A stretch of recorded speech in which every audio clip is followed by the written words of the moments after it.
déjà, la première bonne nouvelle, c'est que Neuch Pro est déjà 18 ans. Il y a effectivement 18 ans de là, est-ce qu'on aurait pu imaginer, rêver que l'âge de la majorité atteint, Neuch Pro existerait encore? Oui, c'est le cas et j'en suis ravi. Ensuite, cette année, on a voulu articuler Neuch Pro autour de jeunesse et numérique. Recoller un peu avec l'actualité, rester dans l'innovation. Et des premiers échos que j'ai eus, je crois que les participants sont contents, d'autant plus que j'ai observé qu'il y a quasiment 2/3 de participants à ce colloque national des professionnels élus en charge de la jeunesse qui viennent pour la première fois à Neuch Pro.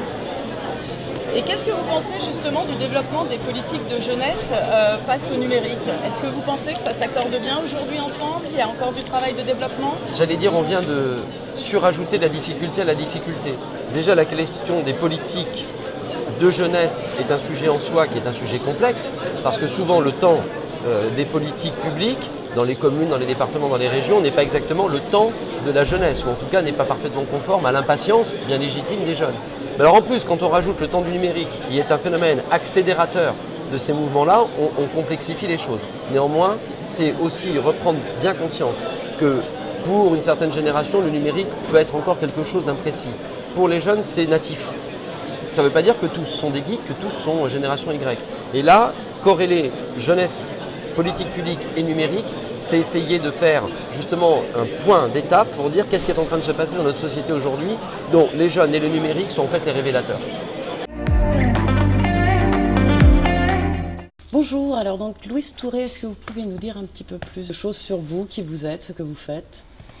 Alors, ce que je fais, je suis journaliste éducation depuis 10 ans. Je produis une émission de radio sur France Culture sur l'éducation scolaire et pas seulement scolaire, l'éducation partout, dans la famille, via l'éducation populaire, par la culture. J'écris aussi dans un magazine en ligne qui s'appelle Slate, qui est en accès libre. Et puis, j'ai aussi rédigé quelques ouvrages, voilà, sur l'éducation.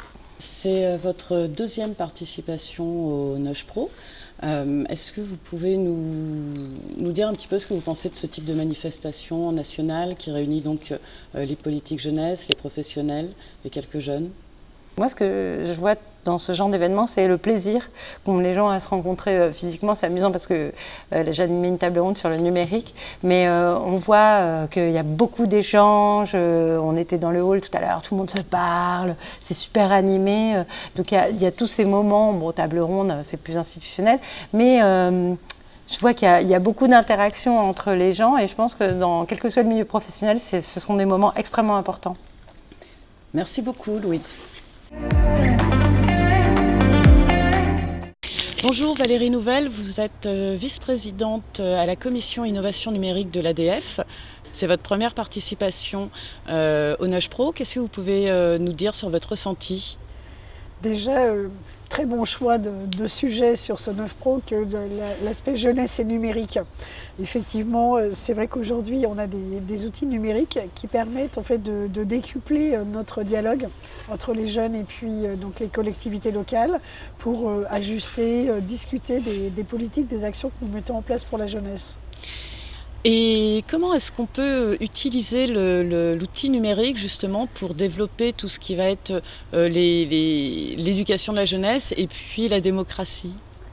Alors, je crois que ce qui est important, c'est d'expliquer à nos jeunes, déjà de leur faire un rappel sur le fonctionnement de la démocratie française. On a la chance de vivre en démocratie, de pouvoir être élu quand on a 18 ans et de voter quand on a 18 ans.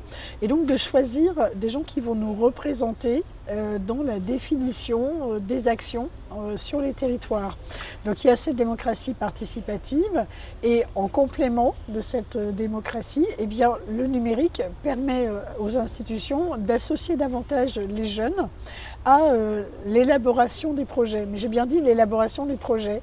Et très souvent, malheureusement, on fait miroiter aux jeunes que parce qu'ils s'expriment sur un projet, parce qu'ils sont pour ou contre, eh bien, ils vont emporter la décision.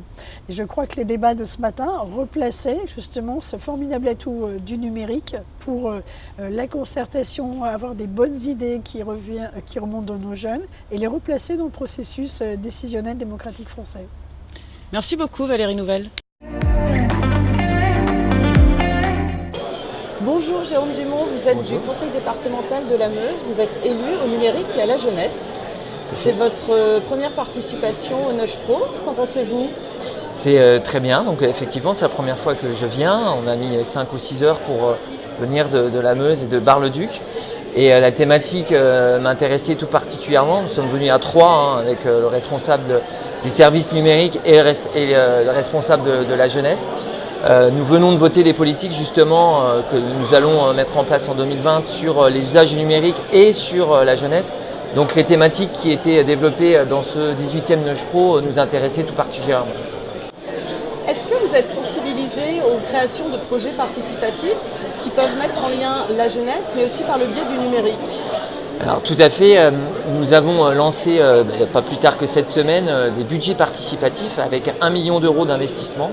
Et nous avons à l'esprit ce questionnement qui est important, c'est-à-dire comment mobiliser les jeunes pour qu'ils puissent déposer des projets et leurs idées dans ces budgets participatifs. Les premières réunions que nous avons effectuées cette semaine sur le vote des règlements montraient que les jeunes n'avaient pas été mobilisés et ne sont pas venus à ces premières réunions, à part 2-3 exceptions.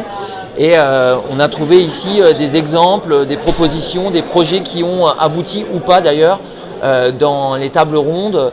Et c'est ce qui est intéressant, c'est pour ça qu'on est venu, pour lier étroitement le numérique, la jeunesse et les projets pour l'avenir, parce que la jeunesse fait partie de l'avenir de notre département et de notre pays. Merci beaucoup Jérôme Dumont.